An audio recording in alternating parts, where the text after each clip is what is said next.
This entire scandal that the UFC has been going through has been quite the conundrum. I mean, it's so interesting because on one hand, it is very shocking to be learning about all of this information, to have the FBI investigating the sport, to have essentially the entire integrity of the sport at question, while at the exact same time, in hindsight, I don't think any of us should be surprised at all. I mean, this kind of stuff has always been happening in sports. As long as sports betting is a thing, this kind of stuff is going to be happening. I mean, it is just that simple. But the question at this point is, how deep does it go? And honestly, I think it goes a lot deeper than most people are thinking right now. Obviously, right, this all started with Isaac Dulgarian versus Valle. And listen, guys, this is not normal, all right? This is anything but normal for Isaac Dulgarian to be listed as a minus 270 favorite, and within a single day, he drops all the way to a minus 145. This means a tremendous amount of money was placed against him, despite being such a heavy favorite, and we're getting reports now that it was upwards of $16 million was put against him, and, he loses, right?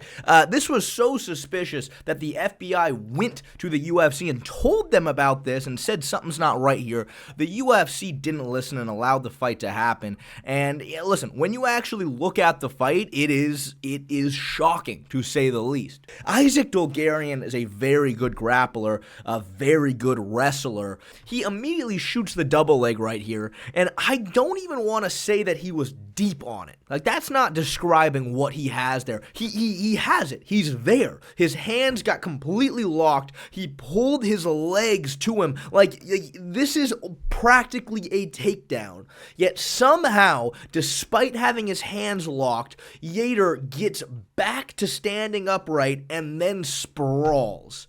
Okay, all right, who knows, maybe Yater or Valle over here just has, literally the strongest hips anybody's ever had in the UFC ever, but anyway, Isaac pushes him to the fence, and Yater gets such a deep underhook right here. I mean, this underhook right here completely kills any opportunity of actually being able to hit a takedown here, yet Isaac keeps going for it for some reason. Again, though, this is, who knows, right? Who knows? This isn't, and no exact red flags yet, but of course he ends up in a really bad position.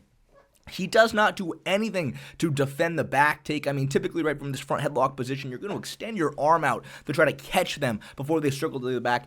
Isaac doesn't do that at all. He gives up his back with a body triangle, and to me, in my personal opinion, this is where the theatrics start, and to me, this is where this fight gets very, very strange. Yater gets the arm across under the throat, right? This is a very, very dangerous position, and anybody who has trained grappling for any somewhat significant length of time understands that this is literally life or death, and you need to grab your opponent's thumb line from the choking arm, all right, and yank it down.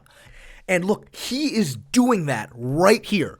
Yater has a gable grip, but he is reaching back and grabbing the thumb line of the choking arm. He is doing exactly what you need to do, and he's displaying that he understands what you're supposed to do here. But look at this. Look at this. As soon as Yater lets go of the gable grip, and now there is nothing stopping Isaac from pulling that hand down, look at what he does. Look at what he does. His hand literally lifts off of the choking arm. He went from trying to grab it to now that arm is free and able to pull down, his hand literally gets lifted up. He's not trying to stop it. And then he re-grabs the choke again, Yater does, and Isaac immediately now knows how to stop a choke. He grabs the top arm to try to just kind of stall out this position and prevent himself from getting finished. So Yater switches back to the gable grip, and we see it literally again. When he has the gable grip, now Isaac is very comfortable reaching back and doing what you're supposed to, grab the choking arm. He lets go of it again. And now all of a sudden Isaac stops. He doesn't grab the choking arm. He lets go of defending as soon as the arm is now actually able to be freed. And then he relocks up the choke and he gets submitted. I mean, this is literally shocking. Look, I thought maybe watching this live, I was like, okay, maybe this guy just doesn't have any understanding of jiu-jitsu at all, despite, being a lifelong wrestler. Well, according to his Instagram, he got his blue belt 6 years ago, and, since then, trains at a world-class gym with guys like Corey Sandhagen, Yusuf Zalal. There's no excuse here, right? This all by itself is already very, very strange, minus the fact that potentially $16 million was placed against him right before the fight started. I mean, look, this to me, in my personal opinion, I'm going to emphasize opinion, this seems like organized crime. $16 million, the sheer amount of resources that would take on top of, potentially paying this fighter to throw the fight.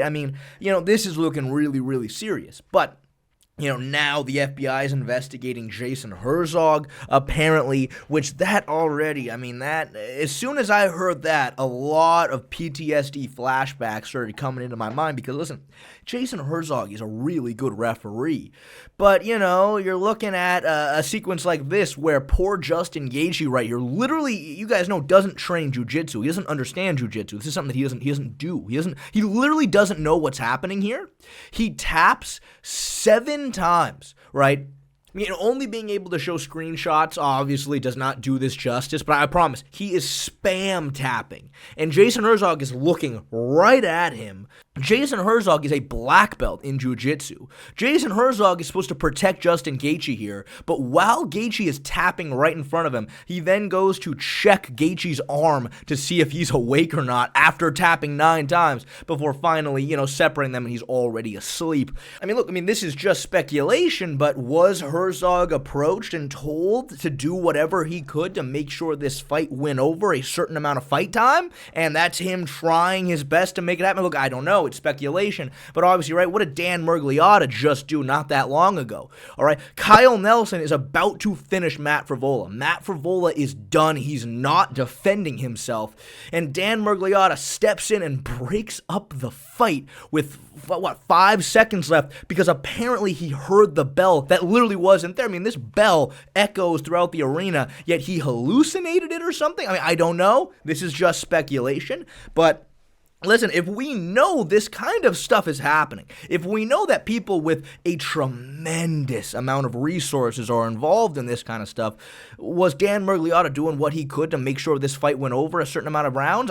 Listen, again, I don't know, but that was the exact result. This fight that should have 10,000% been finished, both fighters thought the fight was over, and both of them were completely fine with that, now went all 3 rounds because he hallucinated a bell going. Again, I don't know, but it's suspicious. And listen, when you have somebody like Jason Herzog, who is typically a very, very good, very educated referee, just randomly make these horrible mistakes, it puts this in question. Remember when Henry Cejudo got his eye gouged by Song Yadong? Henry takes all 5 minutes to try to recover. He literally tells Jason Herzog, I cannot see, is what he tells him. And Herzog decides that, okay, here's what we're going to do, Henry. You're going to finish the last 20 or so seconds of the fight, and after that, then we can go to a decision, because that's at least 3 rounds. What? What? And then, Herzog comes out and apologizes for all this, which makes everybody go, oh, what a good guy. And then we all move on, but it is, all of this is just my opinion. It's pure speculation, but, right, is this not weird? Is this not really weird? But this is kind of my big point here that I want to get across to you guys is now that all this information's come out, I'm seeing so many people speculate, which fights do you guys think was fixed now? Maybe Connor Cowboy, maybe Cyril Gahn versus John Jones? Look, it's possible, but I really don't think that's the problem at hand here. Because, look, having a fighter throw a fight is risky, okay? They are in the public limelight. They have to put on a performance. There's a lot that can go wrong there, but you know what would be a lot easier? Just to get the judges or the referees to do it. And obviously, according to ChatGPT, this is how much a world-class judge who works for the athletic commissions make. That's not a lot of money. And listen, guys, you cannot deny to me that the judging behavior that we've seen over the past forever has been so atrocious. It's been so bad. And I think that, frankly, we have all been gaslit into believing that this is normal, and it's time to start waking up. Because, listen, if you've watched my channel for any significant amount of time, I've harped on this point to death, but the judging criteria is not that hard to understand. It's not that hard. I mean, this is essentially it right here.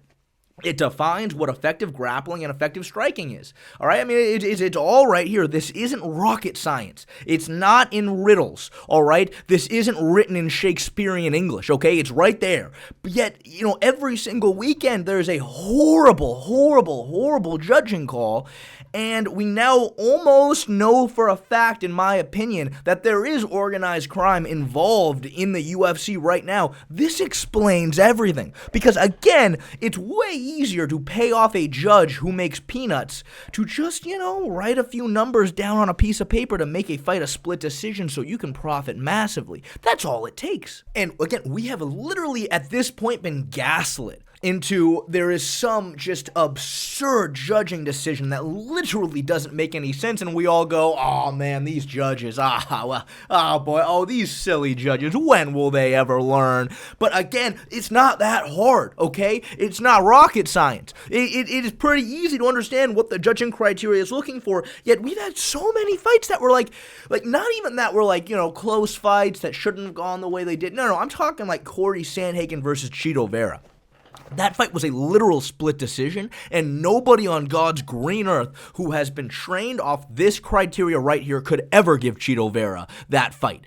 There's just no way. I would be shocked if a judge even gave him a single round of that fight, yet one judge literally gave him all 5 rounds. That literally doesn't make any sense. That doesn't make any sense. Amir Albazi versus Kai Kara-France. The only thing Amir Albazi did this entire fight was hold Kai Kara-France up against the fence. Now, you tell me, just looking at this judging criteria, did Amir Albazi do anything that can potentially finish the fight? The one thing they're looking for with both effective grappling and effective striking? No, he did not. Yet you're telling me somebody whose job it is to understand this criteria and apply it to, world championship caliber MMA fights. You're telling me 2 of those people gave the fight to Amir Albazi? And again, we've just been gaslit into thinking that this is just normal. This happens. I mean, the judges just don't know because that's just what it is. It's like, no. I think something fishy's going on here. Paul Felder versus Rafael Dos Anjos. One judge gave Paul Felder the frickin' fight, and even Paul Felder was like, what? But it's perfect, because the judges are not in the limelight. Nobody knows who these judges is. I don't even know what any of them look like. And all they have to do is write a few numbers down on a piece of paper, make a fight a split decision that shouldn't be one, and boom, there you go. If we know for a 100% absolute fact, in my opinion, that there is organized crime of the very powerful variety at work here, then, I mean, I think it's pretty easy to stretch your imagination to now understand why all of this judging has been as bad as it does. And that's what I really think's the problem here. And look, truthfully, I'll be honest with you guys. Listen, I make a lot of money from sports betting sponsorships. I mean, I make a ton of money. I mean, they're a giant reason why I'm as successful as I am. Yet, I'll be the first to tell you, the only way we're going to fix this is just to ban sports betting. That's the only way we're going to fix this. You just have to get rid of it. And I don't know if that's even plausible or if that could ever happen. But as long as sports betting will exist, there will be people with a tremendous amount of resources who are going to use it as an avenue to make a profit. I mean, it's just that simple. Human behavior will always be human behavior. I mean, listen, maybe pay the fighters a lot more money, pay the judges a lot more money. I mean, here's the problem, though. The judges are not paid by the UFC. They're paid by athletic commissions, which are government bodies that are paid by taxpayers. And then we're not going to have millions of dollars to pay these people. I mean, there's just no way. So the only thing you can physically do here is just make sports betting illegal. I mean, when you have NBA players like Terry Rozier, who, from my understanding, I believe, is under investigation at the very least for this, and you see him bobbling and fumbling the ball here. This guy makes $24 million a year, and even he's still involved in this kind of stuff. The only answer is to make sports betting illegal. But again, to me, everybody's talking about what fights they think were fixed. The fighters are not really what I'm worried about, though, obviously, Isaac Dulgarian was in on it, in my opinion. That's not who I'm worried about. I think it's the judges and the officials. And, listen, man.